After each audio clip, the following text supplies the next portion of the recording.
Police છેલ્લા ઘણા સમયથી એક્શન મોડમાં છે, ત્યારે સુરત પોલીસે આરોપીને પકડવા એક નવી સ્ટાઇલ અપનાવી છે અને ક્રાઇમ બ્રાન્ચના અધિકારીઓએ વેશ પલટો કર્યો અને વેશ પલટો કરીને ઓપરેશન કારાવાસ હેઠળ એક રીઢા આરોપીને સુરત પોલીસે અત્યારે ઝડપી પાડ્યો છે। 3 દિવસ વોચ ગોઠવીને આરોપીને સુરત પોલીસે ઝડપી પાડ્યો છે। ગુજરાત પોલીસનું જે ઓપરેશન કારાવાસ ચાલી રહ્યું છે તેમાં જામીન કે પેરોલ પર છૂટેલા આરોપીઓ જે પોલીસને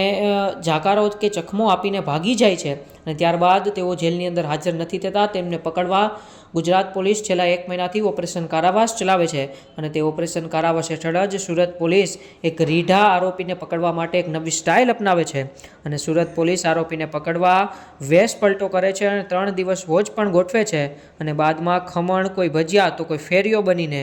રેકી કરે છે। આરોપી આવતા જ પીએસઆઈએ ફિલ્મી ઢબે રિવોલ્વર તાકીને એ આરોપીને ઝડપી લે છે તો આરોપી મેહુલ જેવો બહાર આવ્યો અને પોલીસે તેમની ધરપકડ પણ કરી લીધી હતી। આરોપીને લૂંટના ગુનામાં 7 વર્ષની જેલ થઈ હતી, પરંતુ તેઓ જામીન પર બહાર નીકળીને ફરી જેલમાં હાજર ન થતાં પોલીસે તેમને પકડવા માટે ઓપરેશન કારાવાસ હેઠળ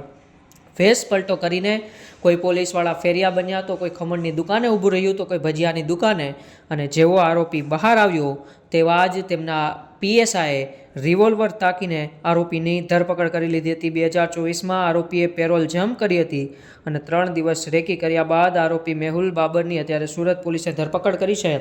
તો સુરતના કતાર ગામમાં આ 3 દિવસથી પોલીસ વોચ રાખતી હતી અને વોચ રાખીને આખરે વેશ પલટો કર્યો અને વેશ પલટો કર્યા બાદ હવે સુરત પોલીસે આ આરોપી મેહુલની અત્યારે ધરપકડ કરી છે। ઓપરેશન કારાવાસ અત્યારે ગુજરાત પોલીસ પૂરજોશમાં ચલાવી રહ્યું છે અને પેરોલ પર છૂટેલા આરોપીઓ જે જેલમાં પરત નથી ફરતા તેમની સામે અત્યારે ખૂબ મોટી કાર્યવાહી